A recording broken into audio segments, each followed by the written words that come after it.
This is a 2007 Volkswagen Golf GTI, the 5th generation from the German car maker. It is a 3-door, yes, the back hatch does count as a door, and it is sporty and compact. But most importantly, it belongs to the automotive category of hot hatchback, a sect of cars that could single-handedly save your everyday driving experience.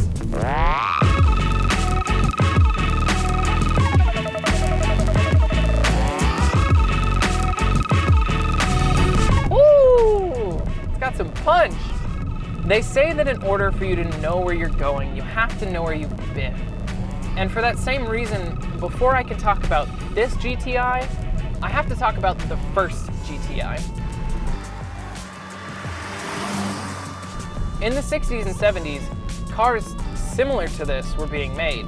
2- and 4-door cars with hatchbacks were commonplace.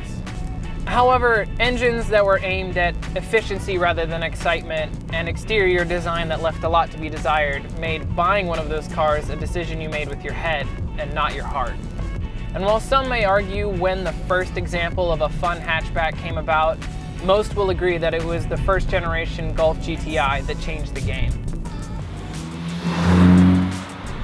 The recipe is a familiar one. Take a lightweight car, pull out the humdrum motor and replace it with something lively and torquey, and make it look good. And while some car companies tried the formula out before the GTI, it was undoubtedly VW who was the most successful. So, what accounts for the success of the first GTI? First and foremost, it was fun to drive.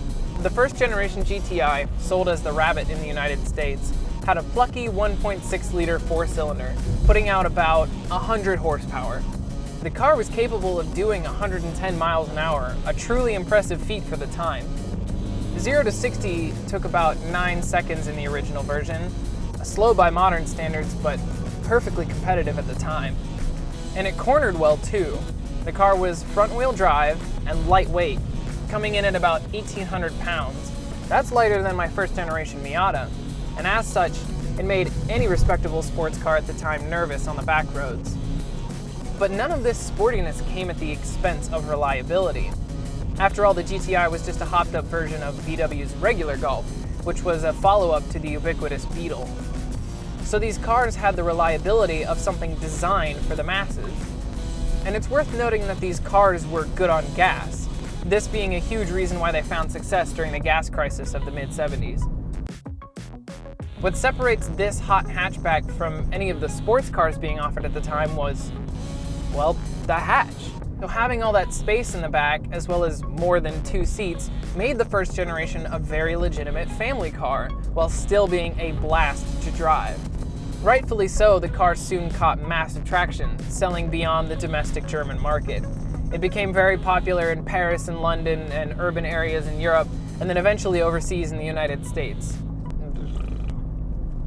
I need water. The GTI sold well, and it seems that Volkswagen knew this and started to ride the coattails of the first generation's success. Some criticized later generations as becoming bloated or sloppy, especially the Mark IV.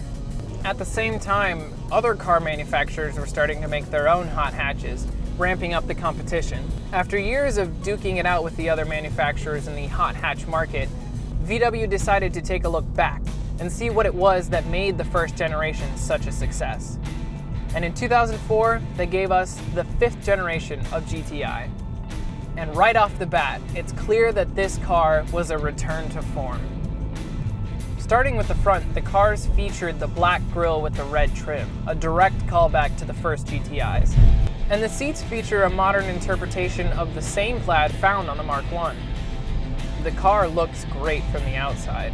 It's a lot better looking than the boxy previous generation in my opinion. It looks modern, even 10 years after it rolled off the showroom floor.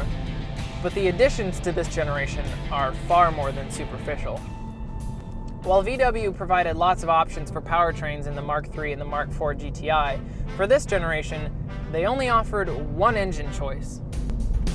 A brand new 2-liter turbocharged 4-cylinder engine, putting out 200 horsepower. And it's a good thing that that's the engine they chose. That means everybody who bought a GTI gets this experience, and it's a good one. Oh, it's got grunt, even from way down low in the RPMs. And the relatively small turbocharger means there's minimal turbo lag. Getting up in the revs in this car is a ton of fun.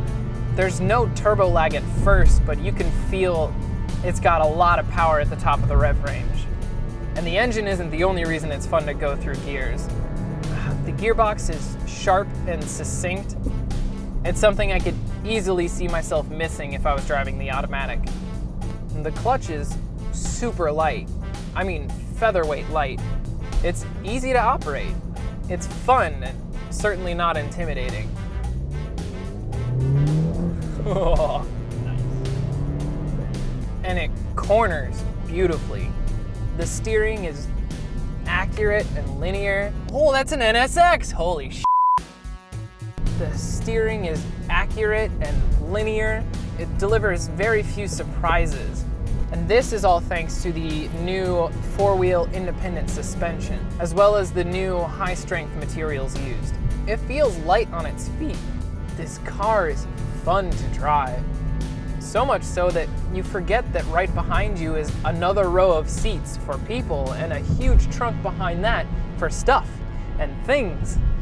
And so this car seems to check all the boxes that made the original a hit.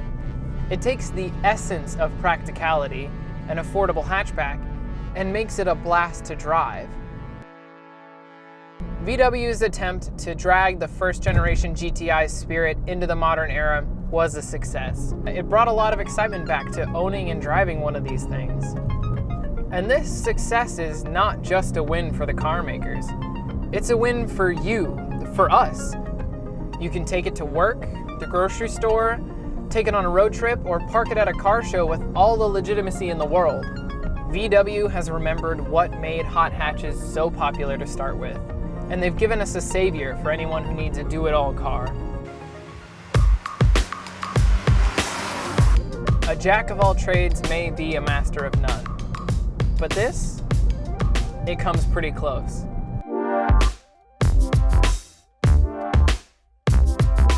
Hey everyone. If you like this video, hit the like button. If you aren't already, make sure you're subscribed. I'll see you on the next one, and make sure you keep driving.